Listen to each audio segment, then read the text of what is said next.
Hey everyone, I'm Leo from Stagedge, and I'm joined by Mike and Melissa from our solutions team. Hey guys, how are you? Great, Leo. How are you? Good, thanks for being here. Us at Stagedge, we're constantly kind of obviously keeping track of current trends and taking stock of where we've been and where we're going. And this time of the year, and this particular year, we felt like it was a good time to maybe sit down and do a bit of a, I don't want to say recap because I don't think any of us want to dwell too much on the past 18 months, but at least take stock of what we've done, but more importantly, what is coming up in the future, right? So, I don't want to rehash all the cliches, but obviously is a year of change, year of big change in the events world, right, in the event space. But I think that's, with all the struggles and trials and tribulations, it's also been kind of fulfilling to think of new and different ways to evolve events, and I think we're all in agreement that they're never going to be the same, right? So we wanted to just get together and talk a little bit about, again, what's changed, but more importantly, what do we think's happening in the future? So just to start briefly, I'd like to chat a little bit about, what the standouts have been for us in particular over the past year or so. Certain events or even just elements of an event that you found particularly rewarding or interesting. And I think we'll all take a stab at it, but we'll start with you, Mike. Yeah, no, Leo, thanks so much. And it's the most impactful events that we've been a part of, that I've been excited to be a part of, are the international broadcasts that we've been able to bring together. We call it live now. There's been so much Simulive over the last year and Mock Live. That we're really trying to bring that back to center as far as keeping things truly live. And so we call it live. And this one particular broadcast we were really excited about, bringing in folks live from London, from LA, from Orlando, cutting a full show together here with live folks in the studio on stage here was really exciting. And the audience really could sense how authentic that was. And it just made for such an impactful event. So great run of show, live content. Certainly there's pre-recorded interstitial content mixed in there, but the show was really powerful. Yep, yeah, absolutely. And it's funny because it's something that we had done sparingly and always could do, and it was something that our clients didn't necessarily think to do until they were forced to. Normally you'd fly the guy in from London, you fly the guy in from California, but to be able to connect that quickly and perhaps logistically a little bit easier on the client end with a partner that can do that and ramp that up easily enough, I think made for an exciting experience and certainly something we expect to see a lot more of. What about you, Melissa? Yeah, standout for me was live band that took place. They were in the ballroom with our team that traveled out to be with them, but then we brought in the audience via a second screen, via audience interaction. And so that was really powerful for the live band to be integrated into this virtual event, but also in a live space. For me, I would say that one particular show that we did that really stood out, me coming from the video side of things, creating video content, pre-recorded content, branded content, was an event that we did that was an annual meeting, internal meeting, right? But the client really took the approach of shifting to a broadcast run of show, right? So they understood, again, this was an event that would happen in person, a dinner, just like anything else. They knew that they weren't going to be able to hold, not the attention, but that it wasn't going to be the same experience. That said, they really were creative in developing the run of show itself, or in this case, the outline of the broadcast and taking that broadcast approach. So effectively it was like a kind of a mock news show, right? And the big thing for me was that we got all of the information was the same that you would get across in a normal event. So financial performance, company updates, et cetera. There wasn't one slide of PowerPoint.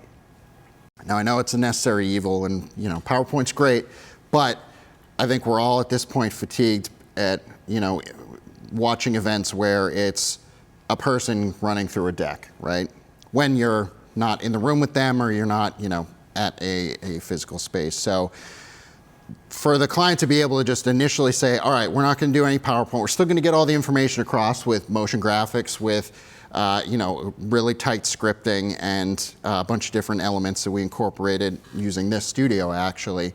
it made for just a really unique experience that felt like you were watching the Today Show or a pregame show for a football game. It had that mix of, in studio with pre-recorded elements. We even did sort of fake commercials and kind of interstitial throws. A couple different clients have done something similar where, all right, we're doing a 30-minute show, right? And that's a way to think about, especially if you're going fully virtual, a way to approach it more so than just, we're taking what we always did, recording it and putting it online. So then what do we think the next 12 months look like in the events industry and events themselves? So Melissa, it's kind of an open-ended question, but what do you have for us? I think audience interaction is going to be really big to bring the virtual audience at home into that ballroom and into the discussion. I know Mike has thoughts on the latency that's coming up and being able to do so even quicker than we have in the past 12 to 18 months. Yeah, so interactivity is going to be big, and especially as we get into hybrid, which we're obviously going to talk about, where we've got people interacting and they're all in different spots. So how does that affect things? But Mike, what do you see in the next 12 months as being kind of a couple of the touch points or touchstones to focus on? Yeah, well, I think it's really an opportunity for us to shape what we think is going to be the most powerful type of event, right, in the next 12 months.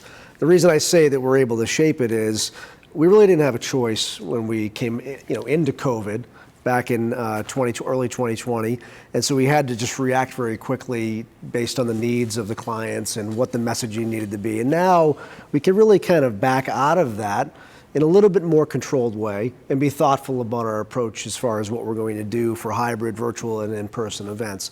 So we should shape that. As an industry, we should help our clients really decide what will work the best for runner shows, for content, for venue space, for the mix of virtual, hybrid, and in-person.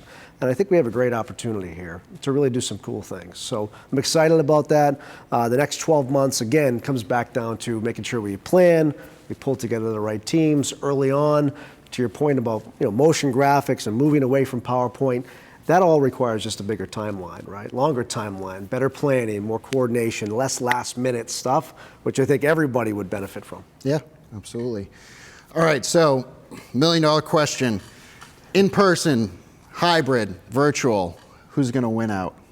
Mike, you go. Listen, all three are so important, right? And it really depends on what the event is, who your audience is, what your goals are for the event, what the messaging is. I think there's always going to be a need for in-person events. We love in-person events. That's the world we come from. There's nothing better than being able to grip and grin and meet the folks that you either work with, your colleagues, or your prospects if you're going to sell something. So that's going to have definitely a place in our world going forward. We're excited about that. The hybrid means, again, connecting those folks who aren't that comfortable or ready to get back into flying to a venue. And the most powerful stories we've heard from clients are, hey, we had folks able to attend our events now who never got to attend before because of virtual. So that's not going to go away. The demand for that's not going to go away. And just look at the climate right now with, hey, work from home, work at the office, or hybrid. Look at how much focus is on staying at home. So I don't think people are going to just all rush back to the venue. They're going to want to be catered to in that virtual way, and we're ready to support that. And we embrace it. So in-person, hybrid are still very important. Virtual, obviously, might be right for some events. Just a virtual component may still be right. Let's say you're a nonprofit and you've reached audiences that you just never could have imagined reaching beyond your original in-person event days.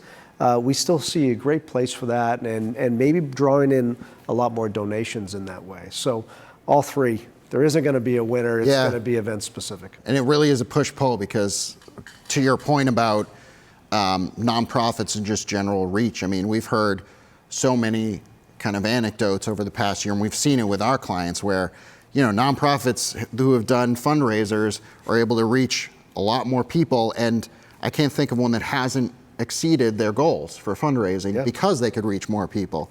Reach more people, maybe get fewer donations. There are lower donations, but you make more than you're expecting. And then other, businesses or clients that, typically more with like public events, but also some really big internal events where they've been able to reach, up to 10 times as many people. Right. Because, again, those logistics, they're not bringing, people normally wouldn't come together for these events, wouldn't be able to experience it. So it really is that push-pull of, when is it most important, what is feasible, but also don't forget that you're always going to want to be able to reach as many people as possible in most situations. So what advancements or developments are you guys most, interested or looking forward to in the near future? So I think we're going to go down the kind of tech road here a little bit. Yeah. Mike, I'll start with you. Yeah, no, I'm excited about 5G, right? What can 5G do for our industry? It's going to mean a lot more data coming down into the event world. It's going to be lower latency, being able to help with that interactive piece. Some of the challenges folks run into now with the interactive piece, mixing in hybrid, mixing the digital audience and the in-person audience comes down to latency. Right, so that delay that's caused by live streaming, it's so important for live streaming to make sure you're reaching all audiences, their devices around the globe. That's going to be coming down. It already is. There's tools that are available that can reduce that, but 5G will help with that. Yep. It'll help with the second screen experience. So we're really excited about the tech that we're exploring now to make that a reality for the folks in the event space. Yeah, and just drill down on that in layman's terms, for latency, you literally mean that kind of slight delay in video feed of people seeing it versus it being recorded, which we're all familiar with, when you see that kind of two folks, the news reporter out in the street, and maybe they're waiting for a second to hear the IFB, the recording. That is something that we've always lived with. And again, it's getting better and better, but as more people start to get kind of more bandwidth, kind of holistically, there'll be even less of that delay, which means it doesn't matter if you're in the room or you're at home, you're seeing the event at the exact same time and you're interacting live. So what about you, Melissa? What are you looking forward to? Yeah, I'm excited to see the current platforms that are already out there, the Swugos, Cvents, things like that, that are learning and putting more integrations into place that they can help support clients in further ways than they were in the past 18 months. So really honing in on what's needed in the industry right now.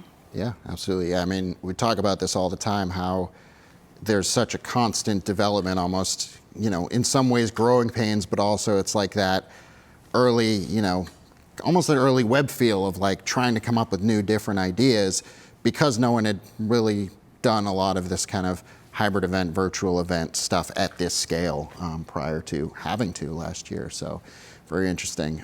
So I'll play the role of the client. If I'm an event planner working on my next big event, what should I be thinking about from the very start, right? I think it's changed. I think it's pretty clear that what you need to think about has changed. So let's talk about that. So, hey, Mike, I'm looking to plan an event in 2 weeks. Tell me what I need to do. Well, yeah, I mean, let's face it, budgets are a big part of this, right? And we want folks to just start to talk about, hey, these things are different from any time in the past, right? And budgets are critical to just talk to the stakeholders. What do you have for budget, right? Things can be done for lots of different budgets, but you should really have that conversation early on so we can get a sense of where this needs to go. And that requires a budget for 2 events. Right? So you've probably heard that many times from folks in the industry. Hey, if you're doing an in-person or you're doing a hybrid event, there's an in-person component and there's a virtual component still.